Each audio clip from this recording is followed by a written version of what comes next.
And I go from pretty calm and collected to, oh crap, my house is about to blow up fairly quickly.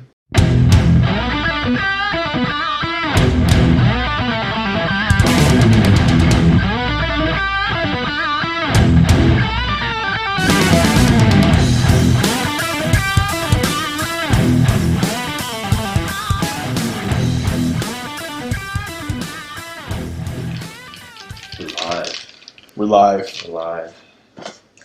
This is Hog Talk, episode 1, June 2nd, 2020. June 2nd, 2020. Really shitty year. Horrible year. Horrible year. But that's what we're making this podcast for, right? Yeah, we'll try to keep it as positive, though. Oh, We're not heck yeah. We're not going to bring that negative shit in here. No, for sure not. That's the whole point of, Yeah. just positive vibes. We're positive guys, and we'll give our views on situations that are occurring. But yeah. We should probably introduce ourselves. We should. Yeah, go ahead. Am I first? Yeah, you'll be always first. Should I tell my story? My whole story?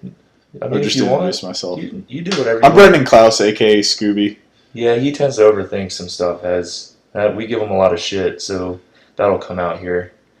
But go ahead, continue. Okay. Well, I grew up in Brighton, Michigan, playing football since I was 6 years old, and came to Mount Union basically through the recruiting process. A teammate went here, made the decision really comfortable for me, and in my sophomore year, I was given the opportunity to start during that season, and we ended up winning the national championship, and had a great 4-year run here, and now I'm retired. Soon, pretty much washed up and living the journey of becoming a skinny offensive lineman alongside you.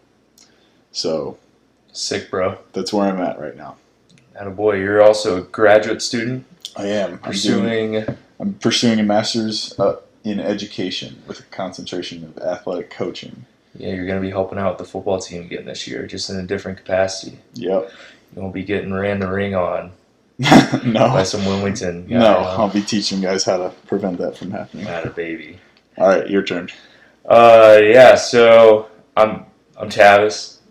Basically, this whole idea came about because we like our daily walks, trying to get skinny, a little cardio in the morning, a little late evening.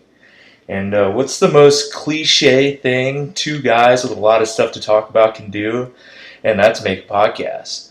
So whether we get 2 views or 12 views or, shoot, maybe we can get Taylor Lewan in here with listening to some washed up D3 Offensive Lineman. That'd be pretty cool. But either way, we're going to have some fun with it. But I'm Tavis again. I am also a graduate of Mount Union. Played football for 4 years. Got the opportunity to play center here at this great institution. Love this campus, love this college, and so much so that I'm pursuing a second degree in nursing right now. So Smart guy. No, it's exposing me. But you guys will hear a lot about that, hearing how that's going to go. But again, we wanted to give you an inside look to what the offensive line aspect of a Division III college team that is, I'd say, historically fairly successful. Absolutely. Oh, yeah.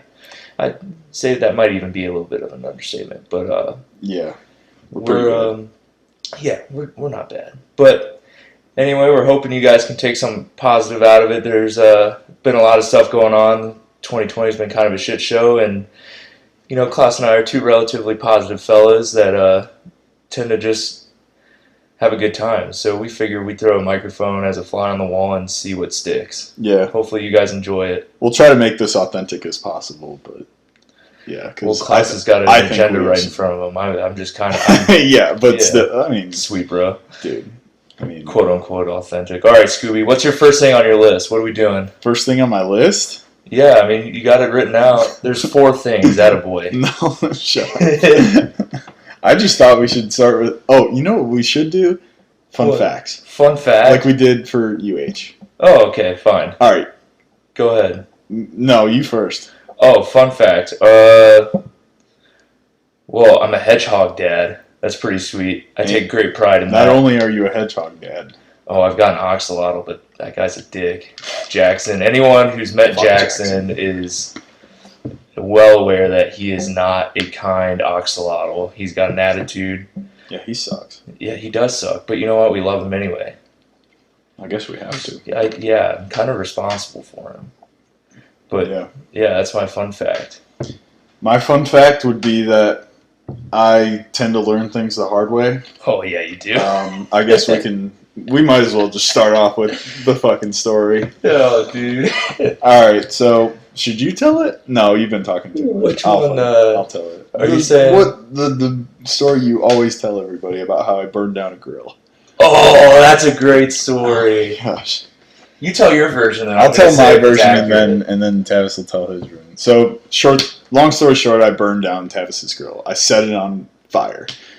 Here's my side of it. Uh-huh. I knew Tavis, knew his way around, the grill and cooking meat and stuff like that. So I was asking him for advice on how to cook these, because these steaks that I bought at Giant Eagle, like really cheap. What time were you trying to cook dinner?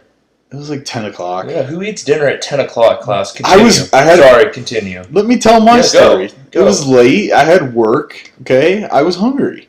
Okay. I wanted to cook the steaks. Uh-huh. I didn't want to fuck them up either. So I came to you, the grill master, which you have self-proclaimed. You have self-proclaimed yourself the grill master. I have not self-proclaimed that. I disagree. Anyway. Okay. I got you. I asked how to make the steaks. You gave me specific instructions, and I followed those instructions. Part of that was set the grill to 400 degrees, flip the steaks after 5 minutes or so, and you should be good. You never said anything about changing the temperature on the grill. So I go out there, lay the steaks on, and it's at 400 the whole time. I let it get up to 400, lay the steaks on.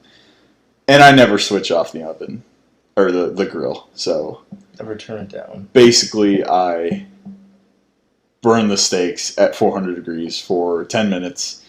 And obviously that starts a grease fire. And I go in, I get Tavis, I'm like, hey, I need some help, dude. Your grill's like on fire. And he doesn't think it's a legit fire, so he comes down and just kind of helps. And basically at the end of the night, the fire department was called, and we put it out with a fire extinguisher. And I recently just repaid the grill, got you a new one. Yeah, you did. So it's nice. Now you can tell your version. I was gonna say, so now that you all have heard that version, here's what really happened. So for the most part, that's all fairly accurate. Now, I didn't have too much information on how thick those steaks were, and all I knew is you're grilling 5 of them at one time. So I had also just gotten off of work, and all I wanted to do was go upstairs, play some Madden, and then go to bed at like 10:30. What a normal person would do. And Klaus comes up and says, hey man, I'd really like your help to grill these steaks. Quote unquote, looks me into my soul and says, when I try to cook, I have a tendency of starting fires. I did say that. And I said, dude, this is basic man stuff. You need to figure it out. Like, yeah, did I throw out, like, here, just throw the grill on to turn it up, do like 2 minutes, rotate 2 minutes, and then flip, and then do the same thing there, and like, they're all, in the back of my mind, I was like, yeah, they'd probably be a little bit well done, but who knows? I don't know how thick these things are, so maybe not. Well, kid you not, like 5 minutes later, 5-10 minutes later, I hear this man rip open the screen door, run up the stairs, and says, Tavis, I need your help. I'm like, what the hell did you do? I run downstairs, well, mosey. I wasn't too concerned. I was like, the grill probably just went out or whatever. I go out there, and our grill, which is on our porch right up against the house, with a newly filled propane tank, is now just engulfed in flames coming out of every crevice of this grill. And I go from pretty calm and collected to, oh crap, my house is about to blow up fairly quickly. I told Klaus to hop on the phone to the fire department and to run inside and grab our fire extinguisher, which was mounted to the wall.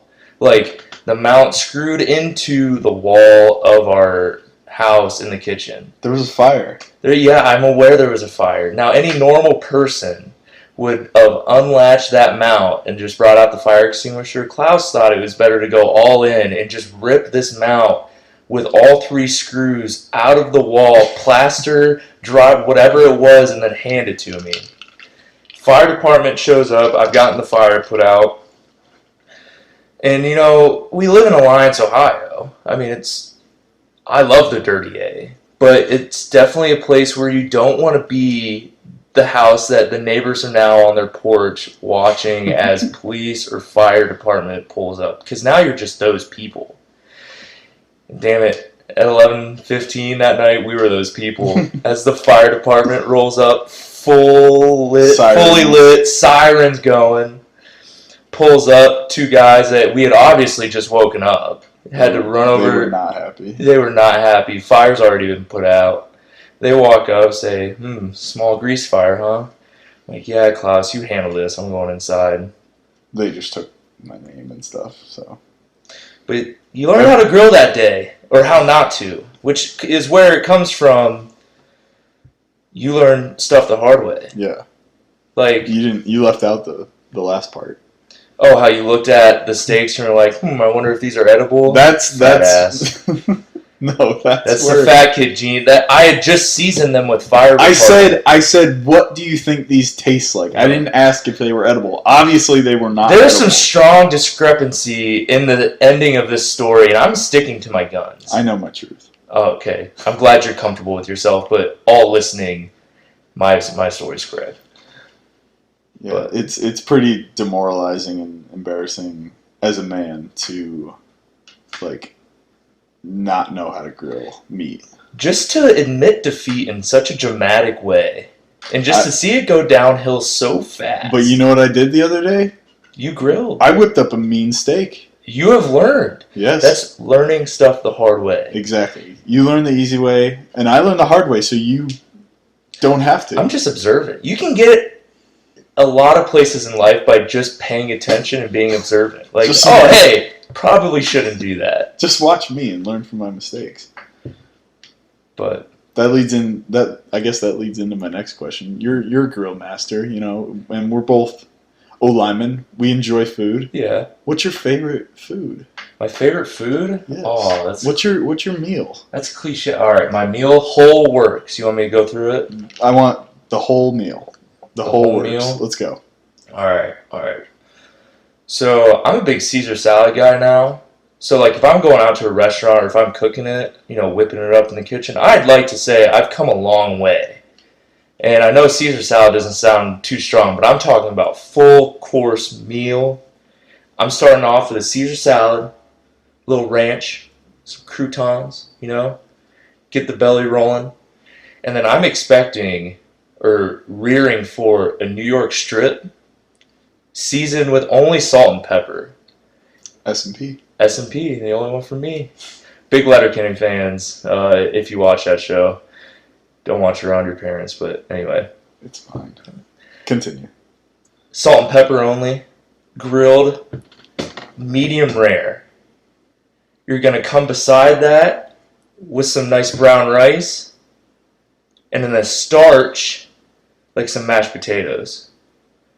And then if I'm putting together a dream meal, I want some cheddar biscuits from Red Lobster. Oh, okay. Now we're starting to go places. We're pulling all over the place, all right? I mean, it kind of sounds really basic, but if that floats your boat, man, dude. Give me Jack and Coke with this meal, and then I don't know I'm a big chocolate chip cookie guy. It's a pretty simple dessert. Give me a chocolate chip cookie and some vanilla. Chocolate chip cookies. If you guys had the pleasure to eat my mom's chocolate chip cookies, oh my god.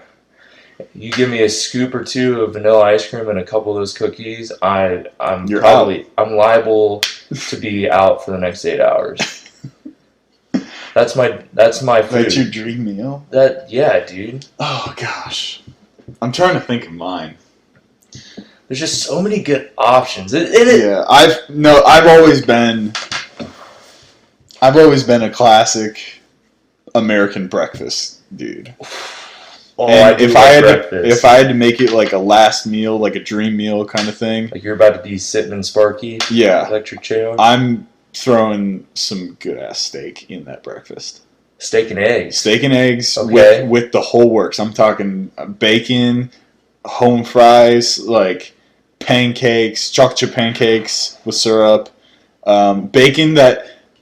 See, a lot of people like crispy bacon, but to me, that's just burned grease, and it melts in your mouth in the wrong way. Yeah. And so bacon needs to kind of be perfectly cooked. I It need can't it- be too chewy, obviously, and it can't be. And for me, it can't be too crunchy. So are we It has to talking? be perfect. Are we talking like crunchy exterior with a slight, not soft, but it's I don't know. It does melt in your mouth a little bit. You know exactly. We know People who who we're love talking their about. bacon know what I'm trying to describe any right food, now. you describe it as a crunchy exterior or something like that with a soft interior. Yeah. That's what bacon pretty much needs to be. It needs to, have a little snap to it. Yeah. But it needs to melt in your mouth at the same time. Yeah. So that's my, maybe some hash browns if I'm not feeling the home fries.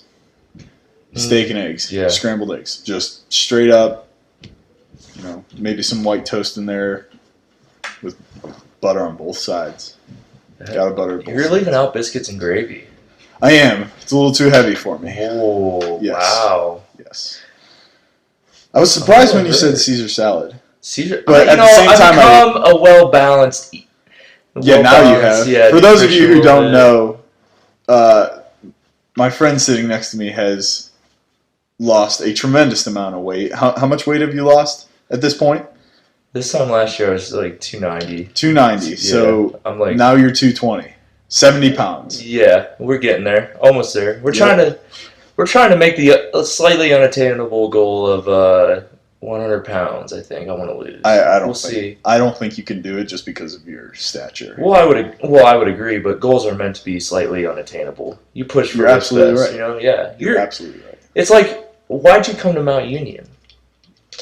You wanted to push the limits and see how good you could be. Yeah. It's not about starting or all that other stuff. It's about becoming the best football player you can be. And that leads right into any high schooler that happens to stumble upon this podcast on SoundCloud or whatever. When you're looking at making a decision for any athlete going into college, ask yourself what you're looking to try and get out of that experience. And for me, it was, you know what? Like, who knows, man? I came in weighing 225 pounds as an offensive lineman at Mount. It's like, I'm going to have to see how good I can be. It's like, my brother said the same thing. My brother's two guys. I've got two younger brothers. I'm incredibly proud of both of them. One is a wrestler. Both D1 athletes. Yeah, I'm like kind of all the athletic stuff went to them. I got the personality though. Yeah. I'd say. Yeah. But Gavin is a wrestler at Oklahoma State, and McCoy is a cheerleader at Kansas State. And Full ride. Yeah. Both of them, right? Yeah, they're getting some money. I don't know exactly their financial aid status, but yeah, D3. D3, That's you. Yeah, But here's my thing on that. If you're a high schooler and you're listening to this for some reason, I don't know why you're listening to us, but you did. You have to get a criteria when you're picking a college, and D3s can fit that criteria. Everyone looks over D3s like they're nothing.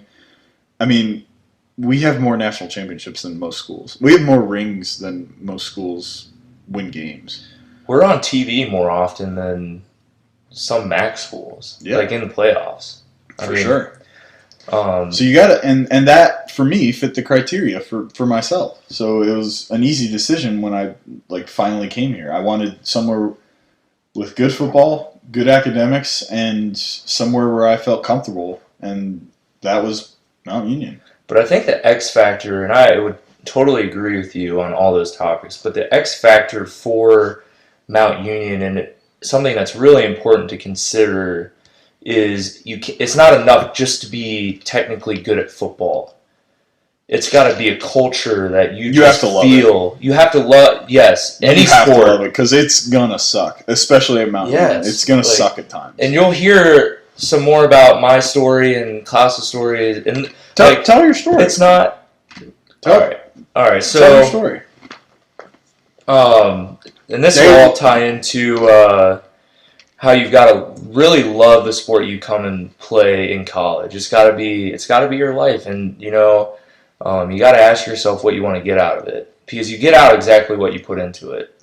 If you're not willing to work hard and go the extra mile, then I'd seriously consider going another route, because nothing's worth doing half-assed. But my story, like I said earlier, I came in as a freshman at 225 pounds, just kind of was like, oh yeah, screw it. No one knows exactly what you're getting into coming to play football, period, no matter what level. And it's a little bit of the game's a little bit faster, fellas. Whoever's listening to this, it's college football. It's college football. Doesn't matter what level. Like you'll get away. Everyone got a wake-up call, no matter how talented they were. Correct. So make sure you swallow a big old pill of being humble before you get anywhere. Be confident in your ability and what you can progress to becoming in your potential. But anyway, so came in freshman year and didn't see the field a whole lot. I did end up making the varsity dress list for varsity games, which is one of my goals as a freshman, and then ultimately playing in some JV games as well. And again, I wanted to set goals that are a little bit unattainable. I wasn't sure if I was going to, my goal was to make the playoff roster, make myself expendable, and do as many things as I could, from long snapping to playing center to playing guard, to messing around to tackle on scout team here and there, but make yourself expendable and valuable in a lot of different aspects, and that'll get you a lot of places. Come sophomore year, I don't think I had the year I wanted to, but that's okay. All athletes have to go through it. You stuck with it, and then once the later games came around. Yeah, I was. That again, I really started learning guard sophomore year, and then it doesn't matter how you start out. It's about how you finish. So again, continue to push myself and made myself expendable, and ended up making the playoff roster and getting to travel to the national title game and being on the sideline. I think versatile is the word you're looking for. Versatile, yeah. Expendable, just whatever, all the same stuff. I'm not so smart all the time, But you were on that playoff roster, and you were in Salem, Virginia. I wasn't on the playoff roster until the semifinal game in Oshkosh, which was probably crazy for you. Oh, that was wild. That was so cold. But we're on your story. Yeah. So and then the championship game. And then the championship game, which is an environment that I'll never forget. And that was awesome. Dude, that was awesome. It was kind of the point where it's like, okay, hard work pays off, but that's not the end of it. We ended up winning that game, but you got to gear back up for another year of football coming up. Yeah, that was only year 2. Yep. So coming junior year, got the opportunity with some injuries and stuff to play in the starting lineup, and was able to take advantage of that and had a lot of fun, and ended up getting hurt, tore my MPFL, which is basically I just dislocated my kneecap in play 3 of Muskegon. And if you don't know what it's like... It was so sad, but it was so funny. Yeah, I mean, if you don't know what it feels like to scream at the top of your lungs, because you definitely just messed up your knee pretty dramatically. That was serious. But the thing is, I did it in front of 10 people, so you definitely heard everything I said, which could be good or bad. You kind of black out in those kind of moments, but... Anyway, I think that was game 8, game 9. Maybe? That was game 9. So you played 8 games in 4 plays. Yep. Yeah. Fourth. What a run, man. Yeah. And then ended up making second team all conference. Yeah. But anyway, it was. But yeah, go ahead. Yeah, out the rest of the year, ended up having surgery, and they told me I am a little proud of this. They told me it was going to be a 8 to 12 month window after surgery, getting back to football and full contact and all that kind of stuff. I had surgery in December and then ended up making it back in time for camp in August. And that was where I blew up, weighed 290. You could blow me over with a strong wind. I was so top heavy. For those of you who don't know what my physical build looks like, it's like toothpicks. It's like a chicken. Like very tall, yeah. It's like it's Dorito chip too. You yeah. set a Dorito chip on a point, and it's just wide at the top and just skinny legs at man. the bottom. We're still working on, but skinny legs. Anyway, But no, made it back for camp senior year, and that was the main goal. Obviously wanted to get the spot back, but really deep. And I think, you know what, my senior year was a big learning experience for all kinds of reasons, both school, academic, personal life, as well as football. And again, I come back to whoever's listening to this, trying to figure out what they want to do for college athletic-wise. Make sure you go back to loving the game and wanting, like, the game needs to be a part of who you are and a positive aspect of who you are as well. I know when I was going through some stuff with football and, you know, not going the way I'd planned it or foreseen it in my vision of how I wanted it to go, I reached out to Matt Fitchett and, you know, and maybe we can get him. He's busy with PA school or PT school, actually. we'll see. But maybe, who knows? We hope to get a lot of Lofty guests. goals. Yeah, lofty goals. But anyway, he was kind of my mentor throughout the years, and graduated a year prior before we did. And he was like, "Man, you just gotta go back to what you feel like and what you love about the game. Go back to understanding why you started this thing in the beginning, because, you know, it's senior year. You got to finish this thing out and get Mount Union in the right. first place." And let me tell you, the biggest thing about anything is, you know, you got to work hard. But perception can change a lot of different things. And when I was able to change my perception and outlook on what was going on and really just appreciate, you know, football is a game of life, and life doesn't always go the way you want it to, but dang it, you make sure you're a valuable aspect. Doesn't matter if you're a starter, if you're a scout team guy, it doesn't matter. Just be a valuable, positive, infectious energy around the guys, and that energy then just flows throughout the team, and you know what? Everyone starts getting better. And if you can put the team's needs above what you want, then that's ultimately where you're going to feel the most satisfaction. Even though we didn't win this year, you know, I think I was really able to it's a blessing in disguise. I was able to get back to, you know what, why did I start playing this game? Why did I fall in love with this game? So I think that story, you know, you're exaggerating it or not exaggerating it, but like underplaying it. You were 8th string center day one camp freshman year. We had 12 centers. I was 10. I was second string on silver. Yeah. I think, yeah. And then junior year, you're the starter, and you made second team all conference. And that's after getting hurt, not even playing a whole season, and you made second team all conference. And you made the playoff roster, 3 years in a row? Did you make it senior year? Oh, yeah, I did. I did, yeah. 3 years in a row. Came in as a 10th string center out of 12. Yeah, I mean, got to stick with it, dude. It's a process. Yeah, and it's something, again, we're gonna be those typical cliche guys that say a whole bunch of stuff that been said 1,000 times, but it's that's real, dude. That's a process that people see and look up to. You just gotta grind out days. That's what, like, you just gotta go. I remember I first met Klaus. Met him moving in freshman year, and we had just gotten done moving in all our stuff. Oh, dude, it was literally the first day, like first day official school, like practice. No, it was the Sunday before.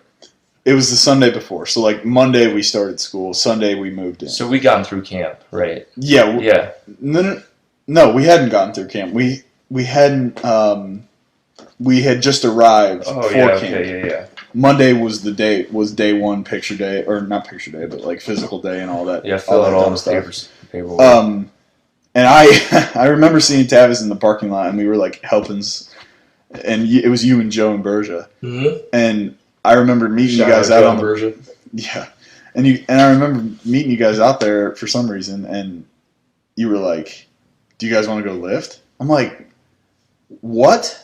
No, I don't want to lift." Like, I didn't understand anything, about owning your own development and stuff like that, and just outworking everybody. I feel like Tavis innately did. He knew about that, and just like had that. I don't know. He had it in him, and I sat there and I was like, "Fuck no, I'm not gonna lift. Like, we have practice tomorrow. Like, I'm not gonna kill myself day one and just be sore and screw myself over."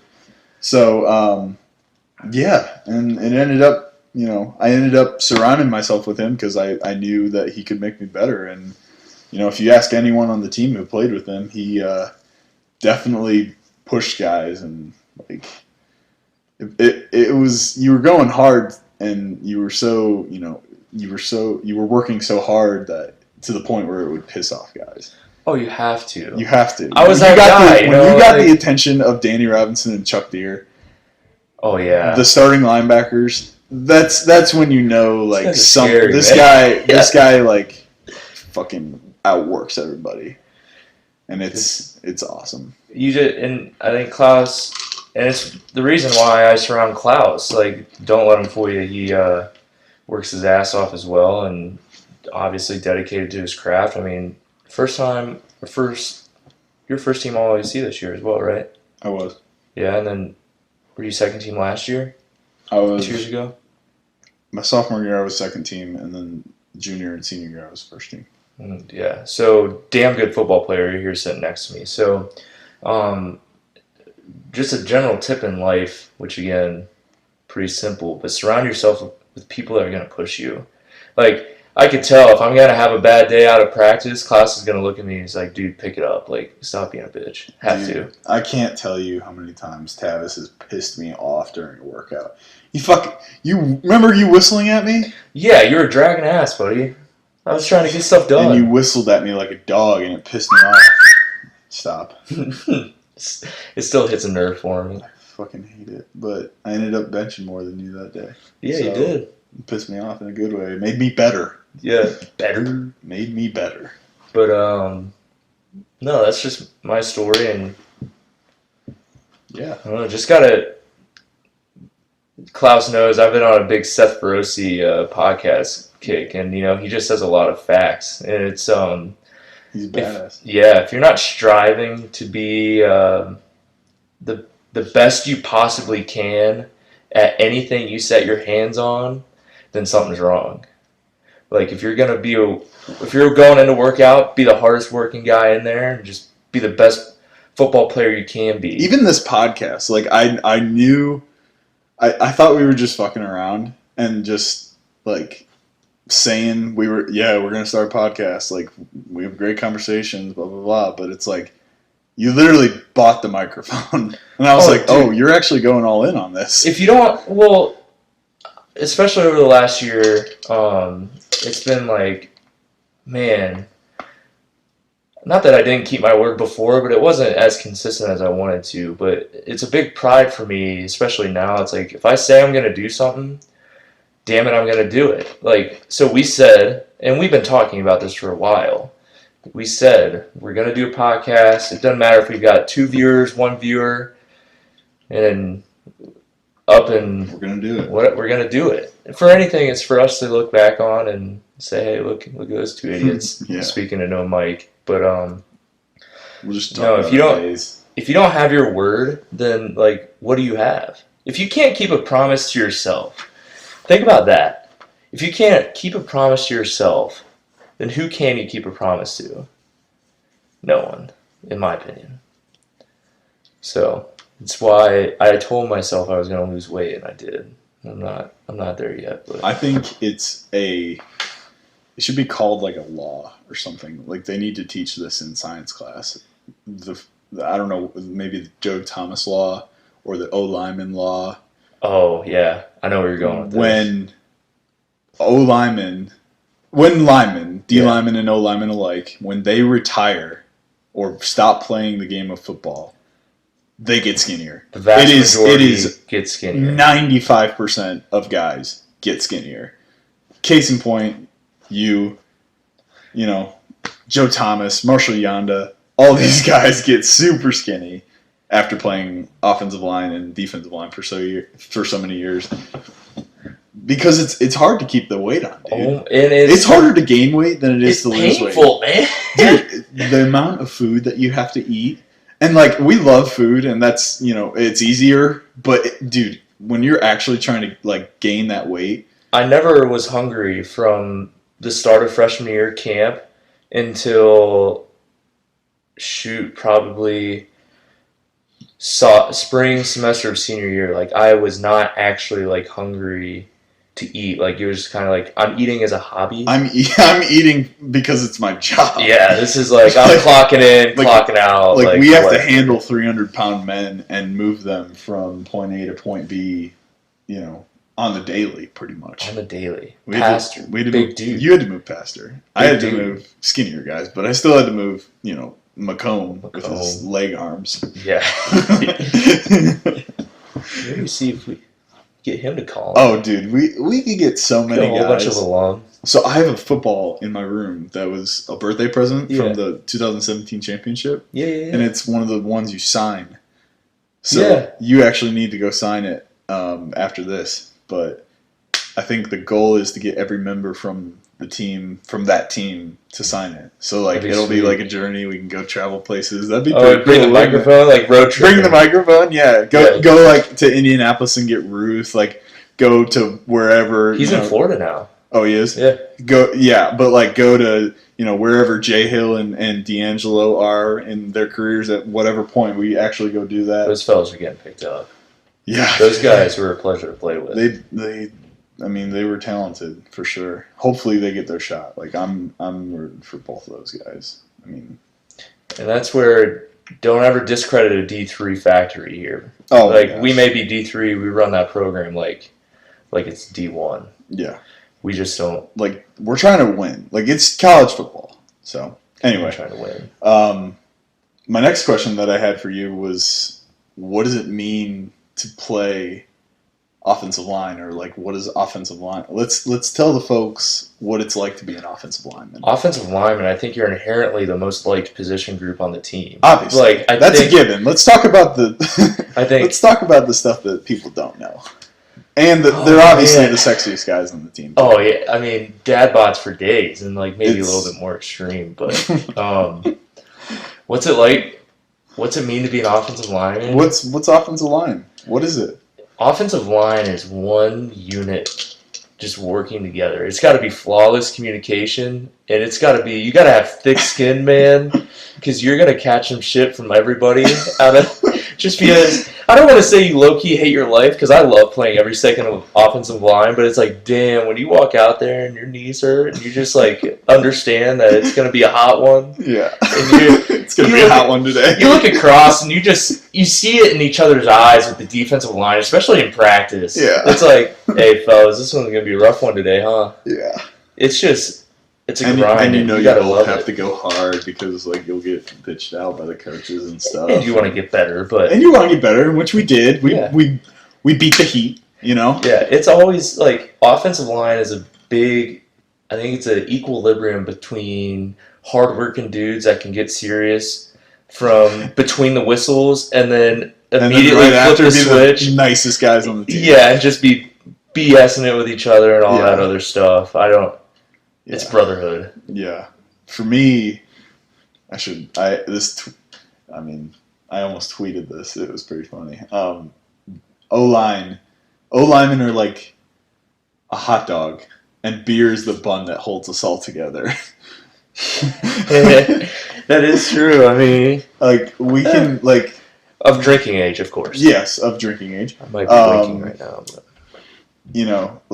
Guys that they're just guys that have to be, united and working together and I don't know. It's not a position where you hang out those guys on the weekends. Yeah. too. It's like It's chemistry. it's family. That's how you build chemistry, and it's family. Yeah, and because on the field, like if one guy on the O line fucks up, like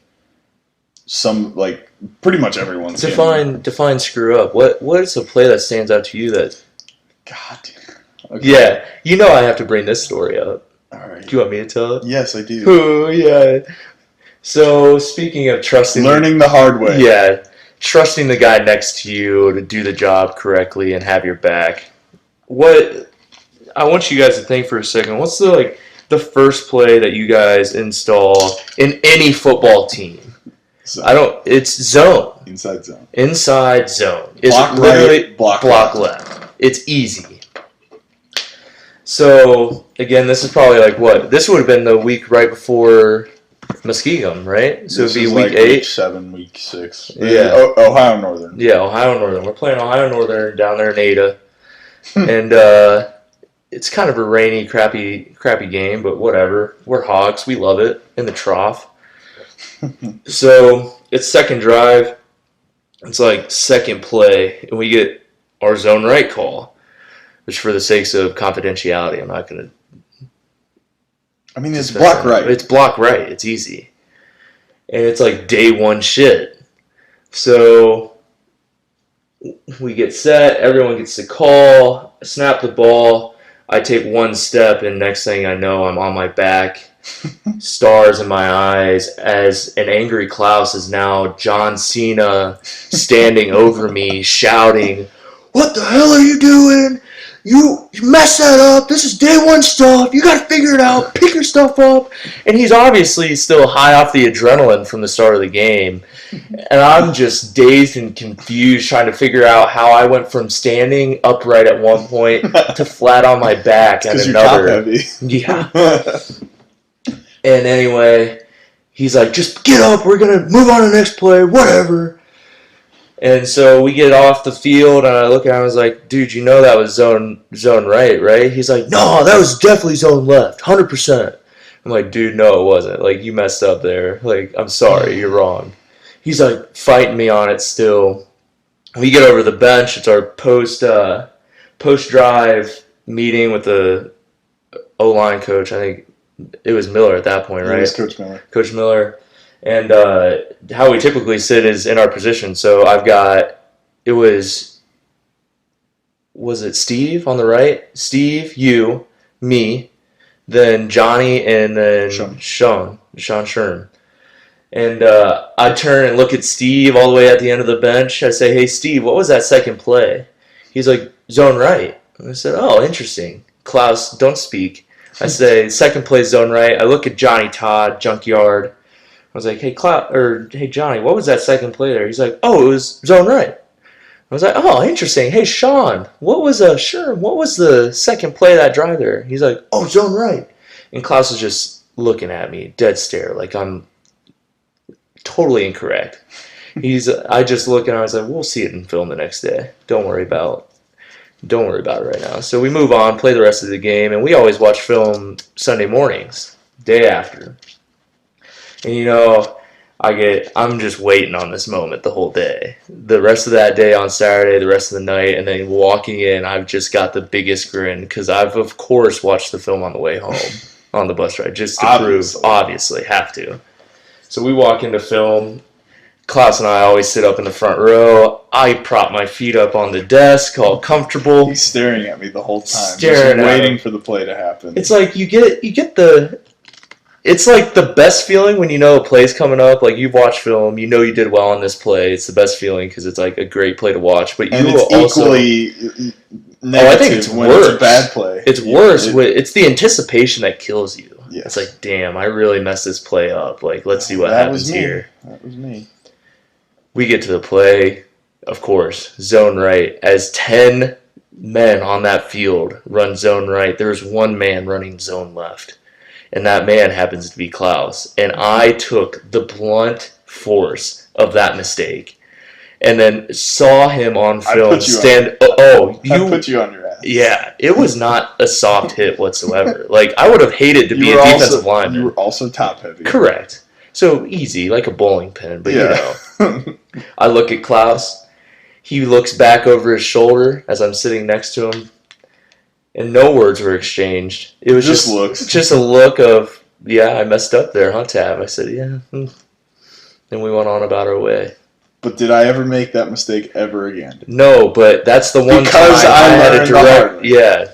Why do you always learn the hard way at my expense? So you don't. My have grill, my body. What are you doing here, man? Figure it out, please. Stay away from me. No, man. Offensive line, like that's the best. I mean, I know a lot of people joke about it, but like it really is amazing to be a part of that, group of guys that work together as a unit and, just move people and we're smart, and we Smart, fast, nasty. smart, fast, and nasty, So we take a lot of pride in it, and we love building the chemistry on the field and off the field through hard times and through good times. So it's really special to be a part of. We like drinking beer too. Yeah, well, we're going to get into what's your Mount Rushmore of beer? My Mountain Roar. We talked about this the other day. I'm going to get a lot of crap for it, I feel like. No, we're not. Big IPA guy, Klaus, huh? We're not, we're not famous yet, so whatever. I just, you know what? I like getting, I like having a good time. My Mount Rushmore beer would have to be Bud Light, because that's my go-to. Budweiser, because it's the king of beers. I'm going to go with Busch Heavy, because that was the first beer that I enjoyed and, kind of bought on the reg. Yeah. And the last one, oh man, I'm gonna have to go with a Michigan Shorts Locals Light. Very good beer from the Traverse City area. That's good stuff. Big Brighton guy. If you ever see Klaus, I guarantee you he's either wearing his cutoff sweatpants and the same navy blue Michigan hoodie. Michigan shirt. Oh no. Michigan. Yeah, the hoodie too. Yeah. I think he just washes them every evening and lays them back out. Maybe Like, you don't even wash them, you I'm nasty not wearing dude. them every day. I wear them whatever. I don't. All right, your turn. Mine, I am Mount Rushmore beer.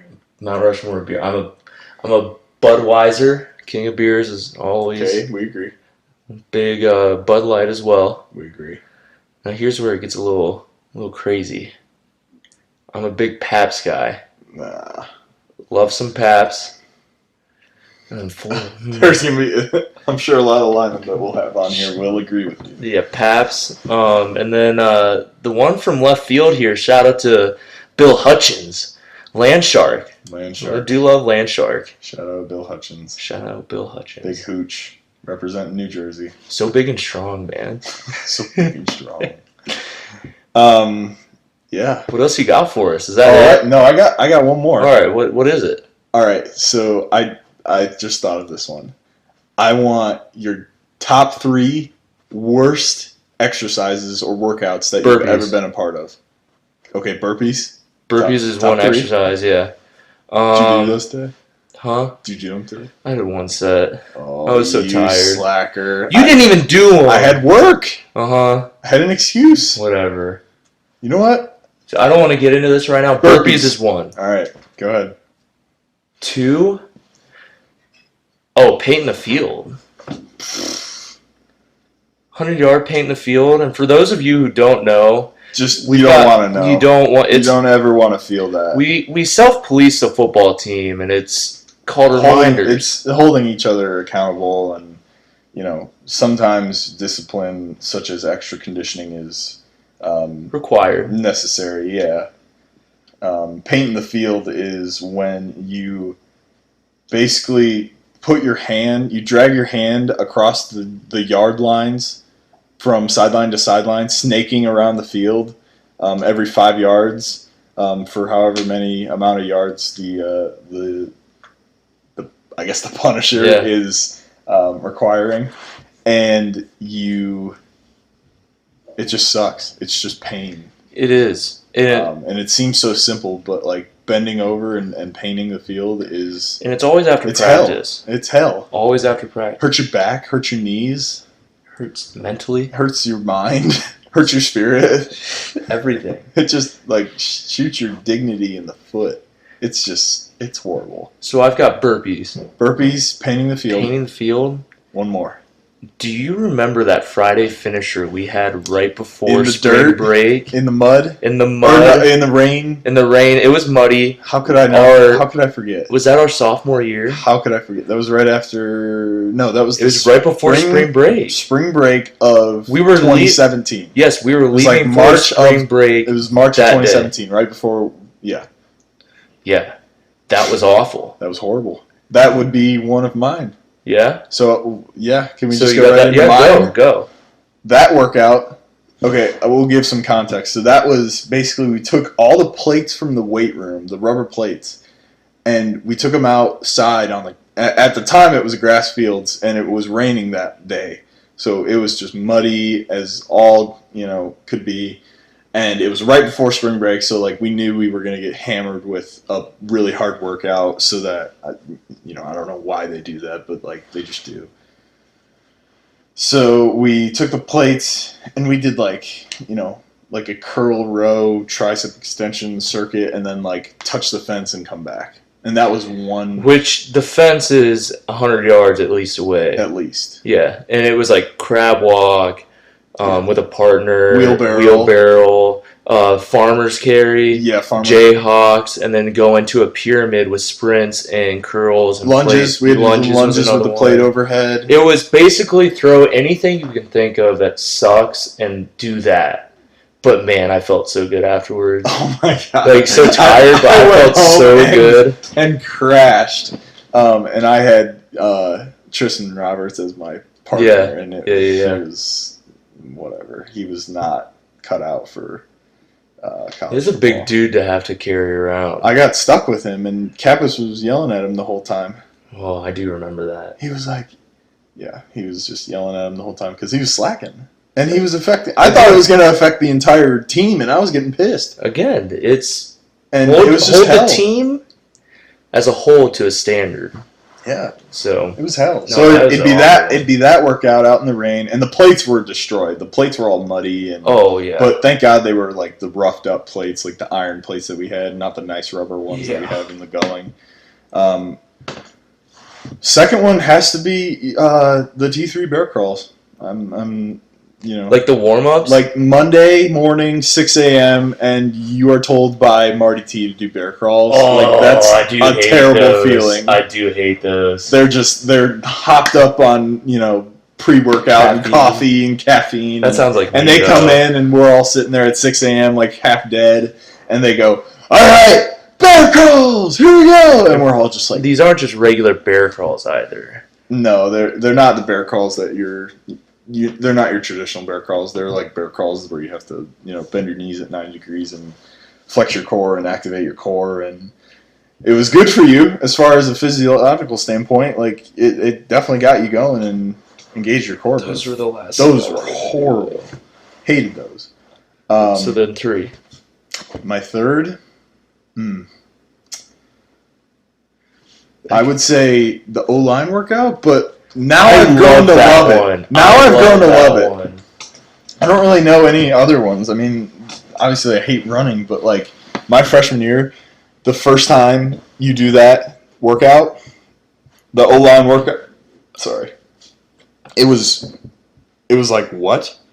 I can't even do it. I couldn't even drive my manual Jeep home. No, my arms are so dead. And then you had to run after. You had to run sprints. For those who are wondering, the O-line workout starts off with 40 reps of bench press at 225. And then it just spirals. You don't need to know the rest, but it just spirals out of just it.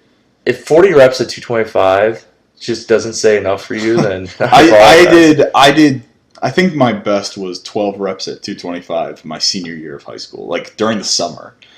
I touched 225 once in high school. You came in at 225. Correct. Your weight. So it was awful. And then they were okay, do it 40 times in as least amount of sets as possible. And you're just sure. Okay, that's the wake-up call.